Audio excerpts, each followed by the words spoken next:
Hi, Thomas. Right. How's the squad looking after the weekend? And of course, you said that you'd probably have an update on Destiny by now. Yeah. Unfortunately, Destiny have a hamstring injury. So he's out for the next 4 to 5 weeks. And rest of the squad? From Saturday, sorry. The squad is available from Saturday. Is available. Yeah. I know the post-match was dominated by Christian Romero's red card. It's been dominating the radio and the TV since. Gary Neville's called him a reckless liability. Tim Sherwood says he's unreliable. He's your captain, though. For you, is he a leader or a liability now? I think it's. I think a couple of things. Of course, answer this question, but then I think we've spoken enough about Romero last 2 press conferences. For me, I think he's a leader. I said it before. He's a young leader, so he's learning all every day. I think I used the example. I remember when I was 30 years old, I thought I was on top of the world. I was nowhere near the level I am today in terms of leadership and understanding things. And then when you have a player that is playing with so much passion and aggressivity, then sometimes things like that can happen. That's not said that he shouldn't learn from it. Of course, he needs to learn from it going forward. Results away from the United game has meant Spurs have dropped down to 15th. Some are suggesting Spurs are now in a relegation battle. Are Spurs in a relegation battle? There's no doubt we're desperate to win games. Desperate, and I'm focusing on Newcastle tomorrow. That's a great opportunity ahead of us against a good team. That's the main thing. That is, can we go out there and get 3 points tomorrow? That will be very good, and then climb from there and look forward. That's what we need to do, and that's the main focus.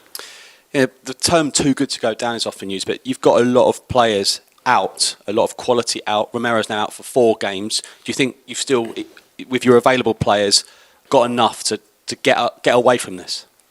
Yeah, I think we have. Of course, there's no doubt that there's a lot of players out. That of course never help. But I think I actually put a very competitive team out against Man United, and I think we look very good for the first 30 minutes.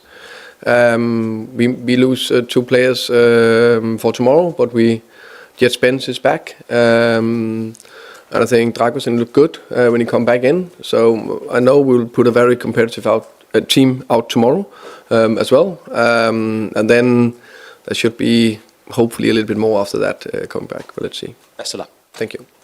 Hi Thomas, I know you've said you've spoken a lot about Christian Romero, but when you say learning from the red card, is it about learning how to play with that edge, having that aggression in his game, but obviously not getting sent off, not getting those accumulation of yellow cards as well? Yeah, it is. And again, it will be super to focus on the available players for tomorrow and for the next 4 games. But no matter what we do in life, we need to learn from it. Eddie Howe was speaking this morning ahead of the game tomorrow, and he said this is the toughest moment of his Newcastle tenure. Mickey van der Ven spoke to us on Saturday after the game, and he said this is a massive game for Spurs. We need to perform. So, given the winless runs for both sides tomorrow, are you expecting an intense battle? And from your point of view, does it have to be a battle from your players to get that result? I think every Premier League game is a battle. If someone don't understand that, then they shouldn't play in the Premier League. It's the most physical, competitive, relentless league in the world, no doubt about that. So every game's a battle. So that will not change tomorrow. Newcastle are very physical, very intense in the way they play, and Eddie is a coach I admire a lot. What he's done in Newcastle, he came in there for 4.5 years ago, I think the first year when I was there with Brentford, so I followed them closely. He, in my opinion, basically been part of transforming the club. So made sure they didn't go down. Then the next year when they had no European, I think they finished 4th. And then you can see how even that they have second year of experience in terms of Champions League. You can see it's not easy to play Champions League and Premier League. And I think they have 4 points more than us, and they have been with that project worked with that for 3 or 4 years. That just and he's a very good coach, and there's a very good coaching team up there that I admire a lot what they do. So it just shows it's not so straightforward. There's no how can you say recipe for you just do this and you do this and there's success every year no matter what you do. No. It's every day and relentless how you work with things, how you try to improve it. So I think they've done fantastic up there. And just one for after the game tomorrow, how do you plan the team schedule? Because of course you're not in FA Cup action, so will there be time off for the players, or is that dependent on the result tomorrow? No, I'm a big believer that you need to plan the time for everyone involved, and I also think there will be training, but also be some days off, especially international guys haven't had a day off since we started the season in August. So that mental refreshness is important as well, and then of course there'll be a lot of training. Yeah. Hi Thomas, I need to ask how you are. I'm good, thank you. I'm very interested by the word desperate that you used before to a question about tomorrow's game. You said we're desperate for a win. Can you elaborate on what that means in terms of, is it desperate for the confidence? Is it desperate so we get 3 more points and we move away from the relegation zone? Is it desperate because you haven't won at home much this season? Yeah, could have worded it differently maybe, but I actually think there's something in it. It should be that feeling. It should be that feeling when we haven't won enough. So the way I work, we're all different, is that if you haven't won enough, or you haven't done, then you do everything you can, and you actually do a little bit more. You work a little bit harder. You just know that's the way out of a tough moment. So that's what I expect from the players, and I actually think that's what I see from the players. I think they run very hard, and I think that's why I'm so annoyed that we couldn't get anything out of the Man United game, because then it would have been 5 games, and I'm convinced 11 against 11 we would have got something out of it. Of course, you never know, but there were 5 games with positive, and then we could, really try to turn a corner.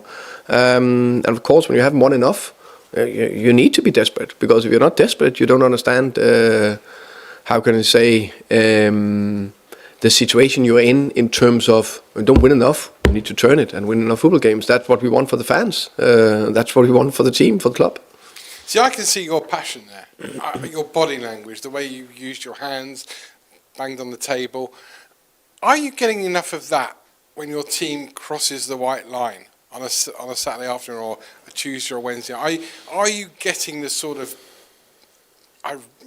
real oomph from them, do you feel, that I'm seeing now from you in a press conference? I think I do. What I say, because there's always small ups and downs in games and where there's different momentum. But I really mean what I've said. I've said that quite a few times. Not everything's been perfect, but the ability to run and fight from the team in the last 11 games has been very, very good. And especially in some tough moments. I keep referring to some second halves against Bournemouth, Villa and West Ham, and now lately Man City. And actually Man United. It's so easy to crumble when it's tough and it's not going well, and there's scrutiny and there's everything else. You just see a team that was fighting and running hard away to Man United, and we get going down 1-0, and they kept going.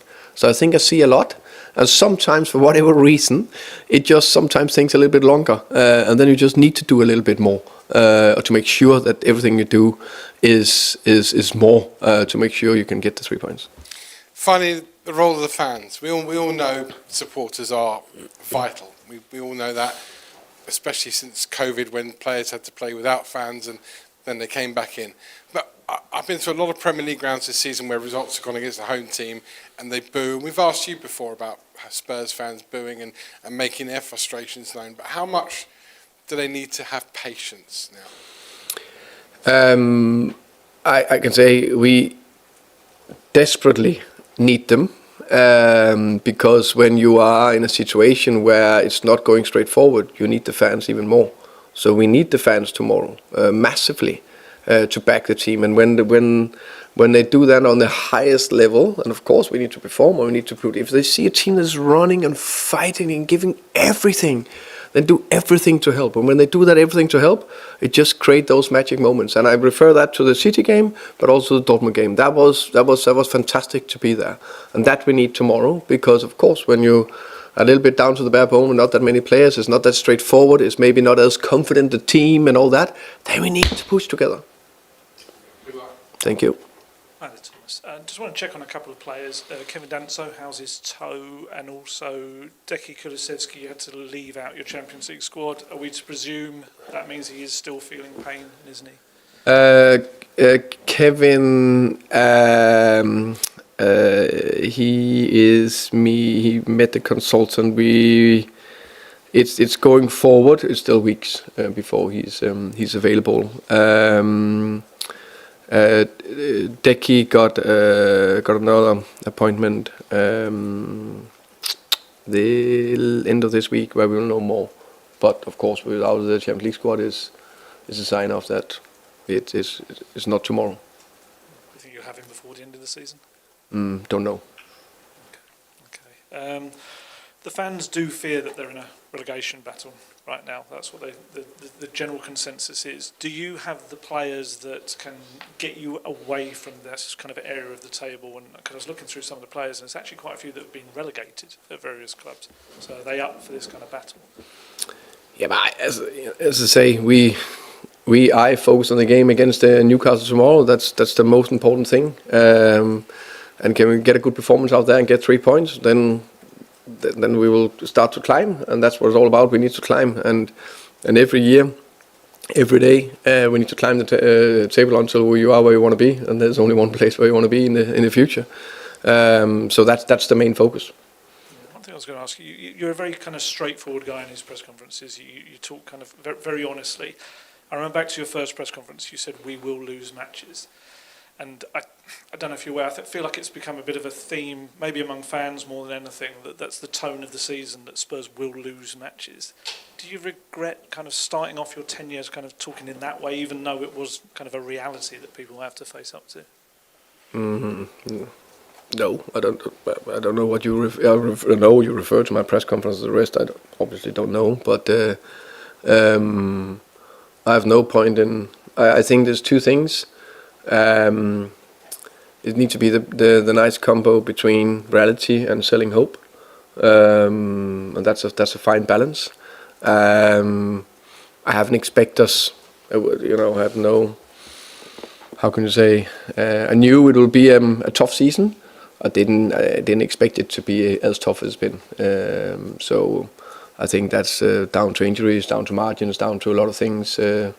You could say 2 red cards after 30 minutes, and that's not what you plan for. A lot of season you go through a season with 0 red cards. So it hasn't been straightforward. I know where we want to go, and I see a lot of good things going on as well, and that just is, how can I say, is not as positive when you don't win the games. I think that's just the contrast, is that maybe they've had other managers that come in and promise or wanted to win trophies. I had a former manager this week talking in a podcast about this club should be aiming for bigger trophies in the Europa League, things like that. So I think that's why I was asking, really. But I think there's no doubt I want to win trophies, we want to do that, but I'm also very aware of where we are. I think it's not that we haven't done everything we could to do what we could achieve this season. George, please. Hi, Thomas. You've had 2 very good Champions League wins in 2026, but I think in 6 of the Premier League and the FA Cup games, the teams conceded 2 goals or more. Why is it kind of so easy at the minute for teams to score against your Tottenham team? I definitely think that the defensive side is something that we would like to be even better at, especially recently. I think we started the season very well. And it's very, very simple. If you can keep the ball out of the net, then you have a better chance for winning. It's something we are highlighting. It's something we're working on. It's something we are talking about. And at the weekend, Eddie Howe, you're going to face tomorrow, was talking about how he's got to do better, he's got to do more, even though he knows he's working as hard as possible. Are you kind of having those same conversations with yourself and the coaching staff? You know, do you sort of feel like you're kind of performing at your best right now, or is there more that you can be given? No, try to find the margins every single day. Try to put the hours in every single day, together with the staff, the coaches, everyone, to do everything we can to, how can you say, get a bit of momentum, because a little bit stop-start. That's what we're working very hard on. So there's only one way, that is head down, do what you believe in, keep going, stay calm. And you face us regularly in these press conferences, and you know, facing a lot of difficult questions at the minute. Someone you know very well, Johan Lang, has obviously been at the club since 2023 and is in charge of building this squad. And yourself and the manager before have had 2 seasons in a row now where the squad's been decimated by injuries, and there's clearly not been a strong enough squad to cope with the schedule. Is he kind of being, you know, put under scrutiny internally, and should he sort of face more accountability now for the situation 2 years in a row where the squad he has built is not, you know, serving the purpose it's been built for? I think it's like with me. It's never only one person. It's no, I understand. It's the head coach who gets the most blame when it's not going well, and maybe get a little bit of praise if it's going well, and that's part of the job. So I knew that. I think in my opinion, the way I already have seen, I can't speak about what happened before. Of course, I inherit a squad and some players, but the way I see it and the way we do it now is that we do things together. So in the September transfer window, it was how can I say, Fabio as a consultant, Johan, Vinay, Daniel, and I. And now this window has been the Lewis family, Vinay, Johan, Fabio, and I. That's been the way the whole time. So it's us that do that. I'll finish your section with Jay, please. Hi, Thomas. I just wanted to ask you about, firstly, Radu Dragusin's qualities, because he's only been available to you over the last month or so. And is he physically ready to play multiple games in a short space of time, having just come back from that ACL? I think he's done great to come back. I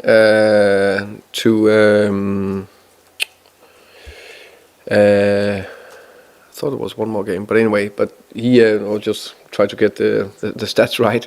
Anyway, he's looked good. The two games he played, right? I think it's 2, yeah. And he looks strong, and I like that. I think as a defender, he's very good. You can just see his alert, his movement, the way he anticipates different situations, the way he tried to do the principles. I really like that, and he's really competitive in every aspect. But he's fine, he's strong, and he's ready to go again tomorrow. Just on Destiny, he struggled with injuries a lot over the last couple of seasons. He's only just come back from another injury. How do you manage his fitness long term so that he is consistently available? It's of course an ongoing process to keep building him more and more robust every day. So that just long-term process. But what does that process look like of making him more robust? Yeah, but I think it's a combination of different things. It's one, gym work, recovery, training, manage him, game load, all that. And then just final one from me. Suatsa made his debut on Saturday against Manchester United. Just wondered what you thought of his performance and just how he's adapted to the club as well. He did very well. Very happy for him. You know, coming from Brazil and 19 years old to Tottenham, to Premier League, getting his debut as one of the most iconic stadiums in the world. That's a big thing. So I hope him and his family is proud. Okay, we'll end the broadcast section there and move on.